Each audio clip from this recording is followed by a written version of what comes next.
So a few folks have been asking me to list the entire suite of mods I'm using in the A Different Way of Playing Warhammer 3 series, and I'll get into the full list in just a minute, but I hope you'll indulge me for just a moment before that, because I really want to give an explanation why I chose the mods I did, what I was hoping to achieve, and give a really brief explanation for each and how they fit into that big picture, as well as some of the pros and cons for each of them. If all you want are the links to the mods without all this rubbish talking, they're all in the description of this video. If you decide to use any of them, please give a thumbs up to the mod authors who put so much effort into providing these to us. For everyone who's interested in hearing what I think is some honest analysis, let me dive right in. First of all, these are the objectives I set out to achieve, and my thoughts on how well these mods help us achieve them. First of all, what I was going for was a more immersive Warhammer experience. Brutal, bloody, never-ending war that fits the Warhammer theme, and for this, I think we've had some success. Secondly, I wanted to change the campaign pace from gobbling up settlements every turn to a difficult grind where strategies became more important than just racing, and this I do think was a really, I won't say a resounding success, but I think it was definitely a success. Third, I wanted to change the pacing in battles to be less arcadey and give more time for tactics and maneuvers. This, I think, we have some mixed success. I do think we've seen a little bit of benefit, but maybe not as much as I might have hoped. And then finally, I wanted these campaigns to be more difficult. Warhammer 3 is probably the easiest of any of the Total War games that I've played, and while that's not necessarily a bad thing, there are times that I do wish it would be more complicated, more complex, and more challenging, and I think we've had some success, but I'm just going to call this mixed as well. Okay, so I also had two basic considerations in mind when choosing which mods to use. First of all, I wanted to favor simple changes that are unlikely to break with CA patches. Some examples of these would be the simple things like slowing campaign movement by 50%, slowing infantry marching speed in battle, increasing the Lord defeat timer to 10 turns. Things that are really pretty simple that only change one or two things. And then also, for this same reason, I wanted to avoid overhauls and complex mods that are likely to run into compatibility issues. So for example, a lot of people have recommended SFO. I have messed around with that before in the past, but the problem with starting a campaign in SFO is, first of all, the more complex the changes are, the more likely there are to be bugs in it, but also, probably even more importantly, it's way more likely to break when CA releases patches, and that can be a real problem for getting out videos on any kind of a schedule. And I hate to start a campaign without being able to finish it. So anyway, I think you'll see how just a few simple gameplay mods can add up to be really transformational while still being low risk at breaking. That said, some of these do have trade-offs and will definitely not appeal to everyone, and in some cases I had to accept some changes I did not like in order to get the ones that I really wanted. When I'm listing all of these mods, I'm breaking them down into three categories: gameplay, utility, and cosmetic. I think they'll make sense when I get into them. Now, I'm going to focus on the first category because the utility and cosmetic mods should be pretty self-explanatory. But again, the full list of all three categories is in the description of this video, and I want to reiterate, give a huge shout out to the authors of all these mods. They did a fantastic job and are worthy of all our support. Okay, so let's dive into the list. All of the gameplay mods that I'm using, mostly in alphabetical order here. So the first one, and I think the most important one of all, is the minus 50% campaign army movement AI plus player mod. So this is the single most impactful mod on the list.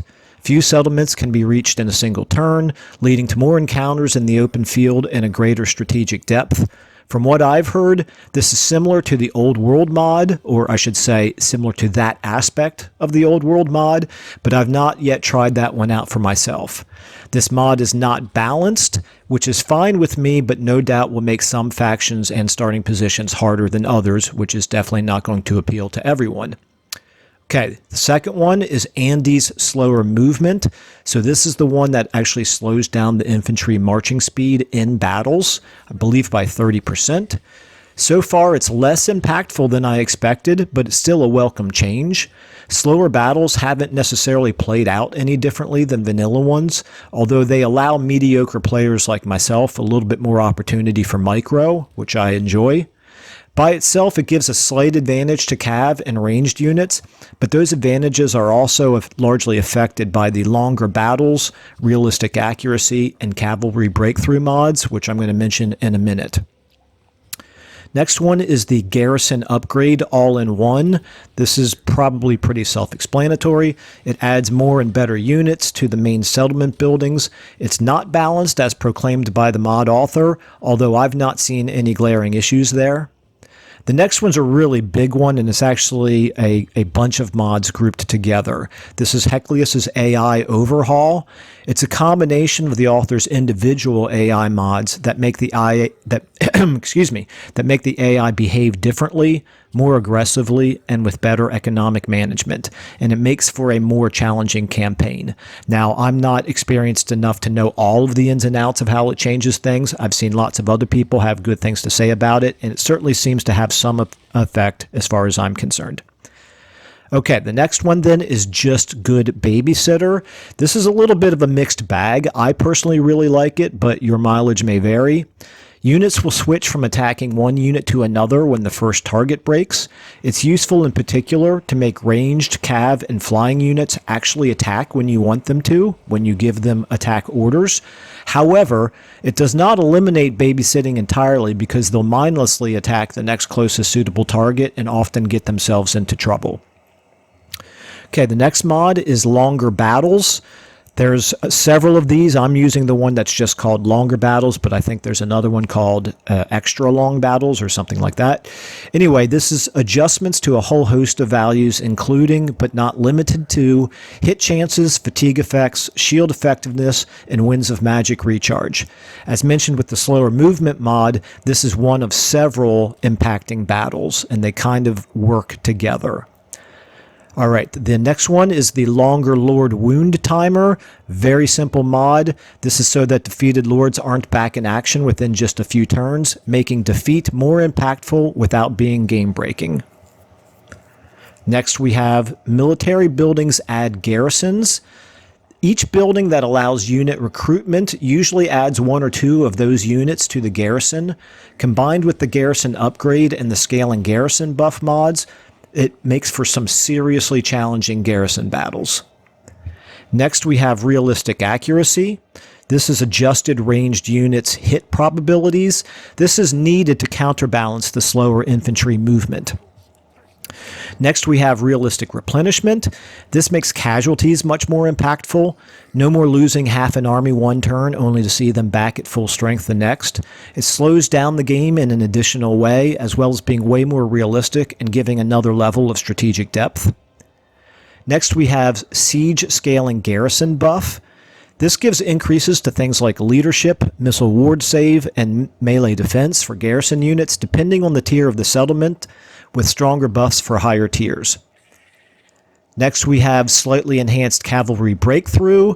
This is slight increases to collision damage and breakthrough, making shock cavalry feel a little more impactful.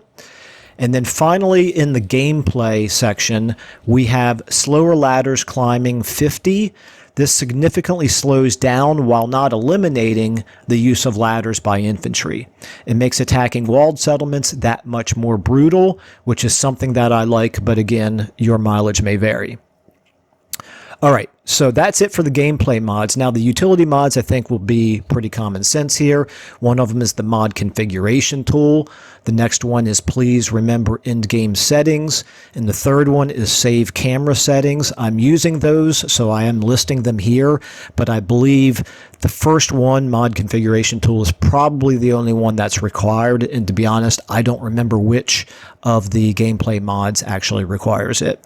I think, obviously, you can do without the please remember in-game settings or the save camera settings if you don't want them. And then finally, the cosmetic mods.